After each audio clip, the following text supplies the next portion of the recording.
Olá, pessoal. Então, agora que nós já conversamos com vocês sobre todos aqueles conceitos importantes de eletrostática, falamos dos vetores de polo, identificamos as derivações e como que os registros no eletrocardiograma são feitos, agora nós vamos falar do eletrocardiograma propriamente dito. E a primeira coisa que eu queria comentar com vocês é qual a forma mais adequada da gente começar a analisar o eletrocardiograma para que a gente não perca nada, nenhum passo? Então, a Sociedade Brasileira de Cardiologia, na sua diretriz, ela tem uma orientação que eu estou colocando aqui para vocês. Então, como é que a gente começaria? A gente começaria falando do ritmo do eletrocardiograma e da frequência cardíaca. Depois, nós vamos para a onda P, ver duração, amplitude, morfologia, e do PR, né, o intervalo PR. Aí chegamos no QRS e identificamos os eixos, fundamentalmente do QRS. É verdade que a gente também pode determinar eixos das outras ondas, mas fundamentalmente do QRS. Depois nós vamos analisar a duração e a amplitude e a morfologia do complexo QRS. E, finalmente, nós vamos avaliar o restante do eletrocardiograma, que seria a repolarização, a onda T, e os seus intervalos, né? Então, o segmento ST, o intervalo QT, etc.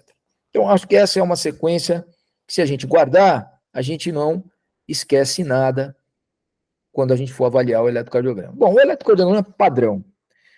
O eletrocardiograma padrão tem uma velocidade, ou seja, aquelas demarcações, elas correm a cada 0,04 segundos, 1 milímetro. Como isso ficaria muito ruim de ser guardado, a gente pode lembrar com facilidade que é 25 milímetros por segundo.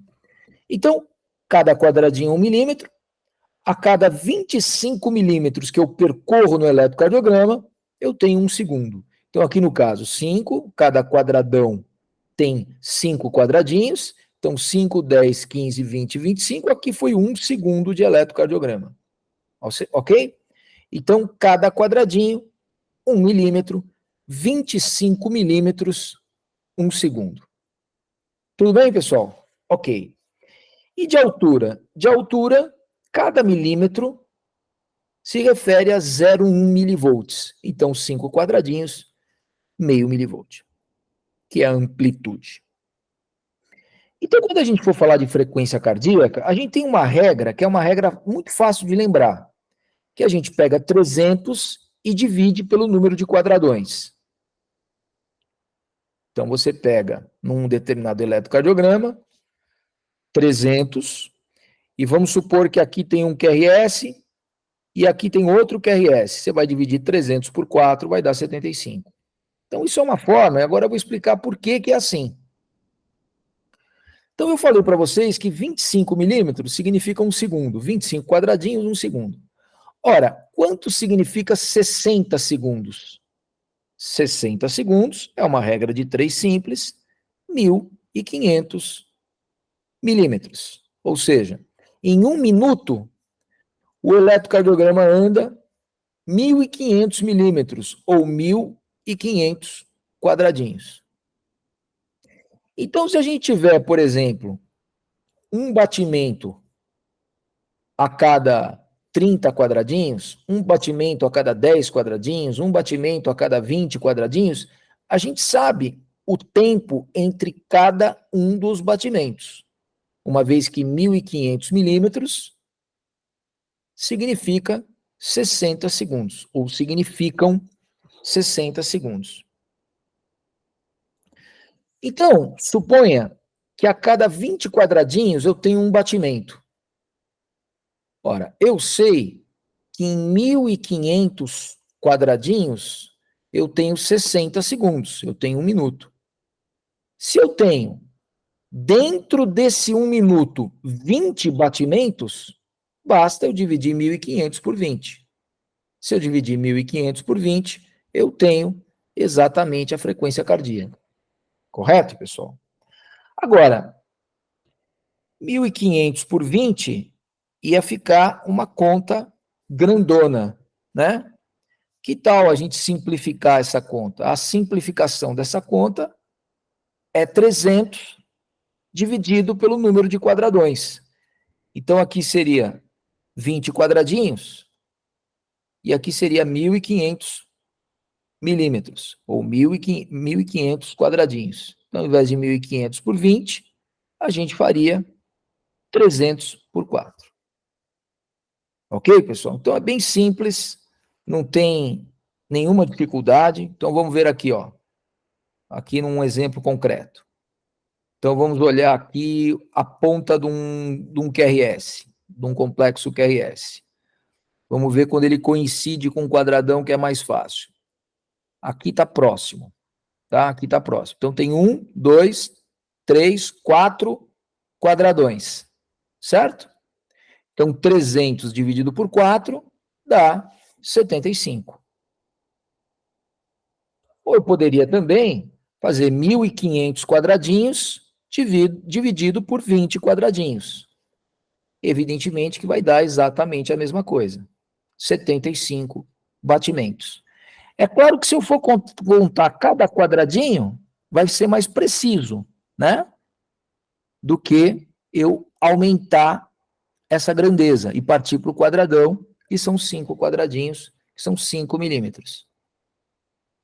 Entendido, pessoal? Então, o que eu preciso guardar? Eu preciso guardar que a frequência cardíaca, eu vejo a distância RR e conto os quadradões. 1, 2, 3, 4. Tem 4 quadradões.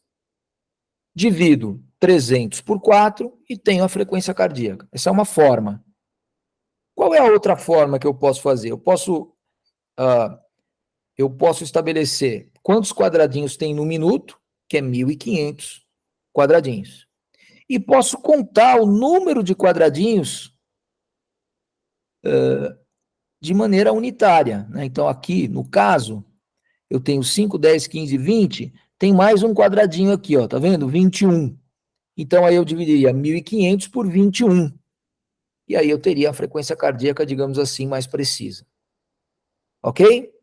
Então, bem simples como funciona a frequência cardíaca. É baseada no tempo. É claro que para isso dar certo, eu preciso ter um padrão de eletrocardiograma 25 milímetros por segundo. Eu posso fazer um eletrocardiograma mais rápido ou mais devagar. E aí, claro que a minha conta vai ser modificada. Mas o padrão do eletrocardiograma é 25 milímetros por segundo. Tá bom? Ok. Então, a frequência cardíaca, a gente já entendeu. Então, vamos aqui treinar de novo. RR. Eu não consigo estabelecer certos quadradões, não tem problema. Então, eu vou lá, ó. 1, 2, 3, 4, mais 15, 19, 20, 21, 22, 23. Então, eu tenho 23 quadradinhos. Basta eu pegar 1.500 quadradinhos, que seria um minuto, e dividir por 23 eventos, 23 batimentos. Então, 1.500 dividido por 23 daria exatamente a frequência cardíaca que eu estou mostrando aqui. Muito bem. Então, a frequência cardíaca, a gente já aprendeu. Eu vou guardar, que é um número de quadradões, pego 300 dividido pelo número de quadradões, ou 1.500 dividido pelo número de quadradinhos, e isso tem a ver com o padrão no tempo do eletrocardiograma, 25 milímetros por segundo. Ok. E qual que é a segunda análise? A segunda análise é do ritmo. O que é um ritmo sinusal, que você aprendeu lá nas 2 primeiras aulas? Então, se iniciou lá uma autodespolarização das fibras do nó sinusal, e, obviamente, isso chegou lá até o sistema de Purkinje, até a contração, complexo QRS, depois repolarização do complexo com a onda T. Ok. Como é que eu sei que esse ritmo saiu de lá? Como é que eu sei que esse ritmo não só saiu de lá, como se comportou como um ritmo sinusal? Não houve nenhum transtorno de condução no meio do caminho. Ora, primeira coisa, eu preciso saber se a onda P ela tem o eixo do nó sinusal. Então, a onda P não era para baixo e para a esquerda? A onda P não era alguma coisa entre 30 e 75 graus? Então, eu preciso ver se a onda P tem esse eixo. Como é que eu vou saber se a onda P tem esse eixo? É claro, é simples. Eu vejo a derivação D1 e D2. Se ela é positiva em D1 e D2, ela é considerada uma P de eixo normal e, portanto, uma P sinusal. Ok? Esse é um critério. Outro critério, depois da onda P, um complexo QRS. Outro critério, não há paroxismos sinusais. O que é isso, pessoal? Imagina que você está olhando um eletrocardiograma e você tem um P, um QRS, um T, um P, um QRS, um T com uma frequência de 60. De repente, essa frequência se transforma para uma frequência de 160, de uma hora para outra, ou seja, de uma forma paroxística. Isso não é sinusal, pessoal, porque o nosso sinusal não tem essa capacidade. Pode ser, por exemplo, uma onda P sendo feita perto do nosso sinusal por um foco irritativo, por um mecanismo de arritmia atrial qualquer. Então, eu vou ter um P, vou ter um QRS, mas o P não é sinusal. O P está saindo de algum lugar do átrio, por exemplo. E aí, isso pode se comportar de forma paroxística. O paciente pode abrir uma taquicardia atrial, por exemplo. Isso, com certeza, não é sinusal, porque o nosso sinusal não tem essa capacidade. Então, se alguém te perguntar o que é um ritmo sinusal, você fala, olha, é um P positivo em D1 e D2, é uma onda P que se sucede a um QRS, não há paroxismos, e se você quiser, qual é a morfologia esperada da onda P? É alguma coisa até 2,5 milivolts, 2 quadradinhos e meio de altura, de amplitude, e até 110 milissegundos, menos de 3 quadradinhos de tempo. Ok? Muito bem. E depois nós vamos aprender outros ritmos ao longo do curso. Então, a onda P é uma onda que, em tese, poderia ser de 0 a 90. Em geral, ela está ali dos 30, mais ou menos, até os 75. E ela tem uma amplitude máxima de 2,5, uma duração de até 110 milissegundos. Aí a gente pode também avaliar o intervalo entre o início do P e o início do complexo QRS, que é o intervalo PR. Esse intervalo PR não pode ter mais do que 5 quadradinhos. Cada quadradinho tem 40 milissegundos, ou 0,04 segundos. Então, eu não posso ter um espaço, um intervalo, desculpe, PR, acima de 200 milissegundos. Senão, a gente vai chamar isso, vocês vão ver lá na frente, de bloqueio atrioventricular. A onda T também é avaliada, né? Então, ela tem uma amplitude que, em geral, equivale a 10 a 30% do complexo QRS. Então, isso seria uma onda T considerada normal. Tá? O complexo QRS, ele tem uma duração inferior a 3 quadradinhos, ou seja, inferior a 120 milissegundos, quadradinhos horizontais. E a altura, a amplitude dele depende da derivação. Claro que varia muito de pessoa para pessoa, mas nas derivações do plano frontal, alguma coisa entre 1 e 4 quadradinhos, e no que se refere ao plano horizontal, as derivações pré-cordiais, de 10 a 30 milímetros. De novo, cada quadradinho pequenininho 1 milímetro, cada 5 quadradinhos 5 milímetros. Ok?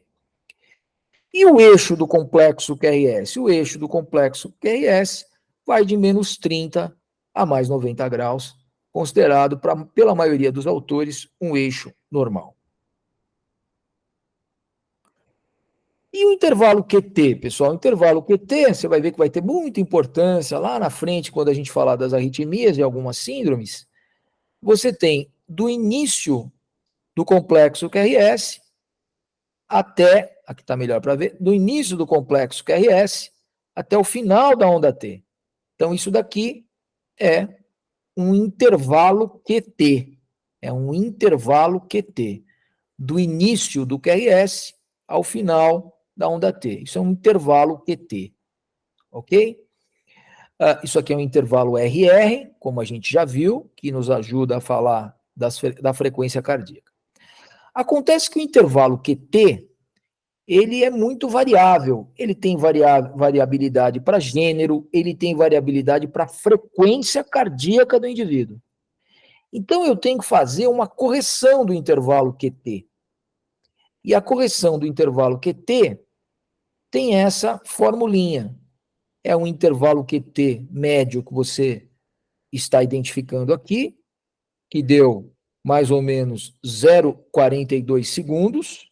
De novo, você sabe que cada quadradinho é 0,04, então a gente contou aqui mais ou menos 10 quadradinhos, 11, 12 quadradinhos, para dar 0,42 segundos.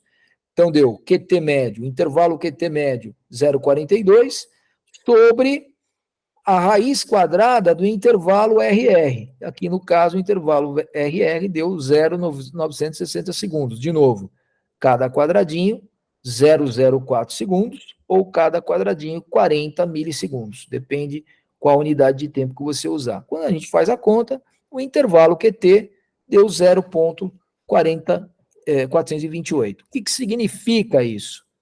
Como eu falei para vocês, existe muita variabilidade, inclusive com idade, com gênero, com frequência, etc. Então, o intervalo QT para homens, por exemplo, teria mais ou menos essa variabilidade normal, para mulheres mais ou menos essa variabilidade normal. Aqui seria o limítrofe e o intervalo QT prolongado seria esses valores de acordo com os gêneros que vocês estão vendo aqui. Isso vai ter alguma importância mais na frente, quando a gente falar das arritmias e até mesmo de paradas cardíacas mais para frente. Tudo bem, pessoal? Então, dessa forma, nessa aula, a gente aprendeu a laudar o que significaria um eletrocardiograma normal. Começamos com a frequência cardíaca e com o ritmo. Depois identificamos o eixo da onda P e a sua morfologia. Depois partimos para o intervalo PR, analisamos o complexo QRS, a sua normalidade, a sua variação em normalidade, tanto em amplitude como em duração.